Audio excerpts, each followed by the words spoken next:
বন্ধুরা, আকাশে বাতাসে এখন পুজো পুজো গন্ধ। হাতে গোনা আর মাত্র কয়েকটা দিন, তারপরই বাঙালি মেতে উঠবে উমাবরণে।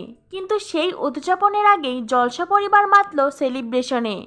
আর জলসা পরিবারের নায়িকাদের সঙ্গে মেতে উঠলেন অভিনেতা দেবও। পুজোর সবচেয়ে বড় জলসায় জলসা পরিবারের নায়িকাদের সঙ্গে স্টেজ শেয়ার করলেন অভিনেতা দেব। হাসি মজা আনন্দ গান তো ছিলই, সেই সঙ্গে পেট পুজোরও কমতে ছিল না। অভিনেতার জন্য জলসা পরিবারের নায়িকারা এক একজন এক এক রকম খাবার নিয়ে দাঁড়িয়ে আছে।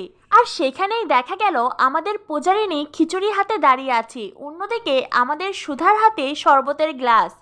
প্রিয় অভিনেতা দেব সুধার হাত থেকে শরবতের গ্লাস নিয়ে সেই শরবতের নাম দিলেন শরবতে সুধা। সুপারস্টার দেবের সঙ্গে জলসা কন্যারা নাচ করেছে, আর সেই সঙ্গে যে যার হিরোর সঙ্গেও নাচ করেছে। আমাদের তেজ সুধা জুটিকে নাচ করতে দেখা গেছে, কি অপূর্ব সুন্দর লাগছিল তেজ সুধাকে। বর্তমানে স্টার জলসার সবচেয়ে রোমান্টিক সবচেয়ে পারফেক্ট জুটি হলো তেজ সুধা। এছাড়াও দীর্ঘদিন পরে একই অনুষ্ঠানে দেখা মিলল সোনাতিক জুটির। আমাদের সৌভাগ্য এই যে সোনাতিক জুটি আলাদা আলাদা ধারাবাহিকে ফিরল, তারা একই চ্যানেলে ফিরেছে।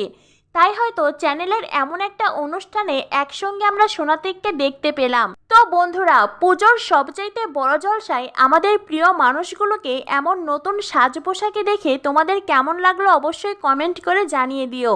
পরবর্তী আপডেট পেতে আমাদের সাথেই থাকো। ধন্যবাদ সবাইকে।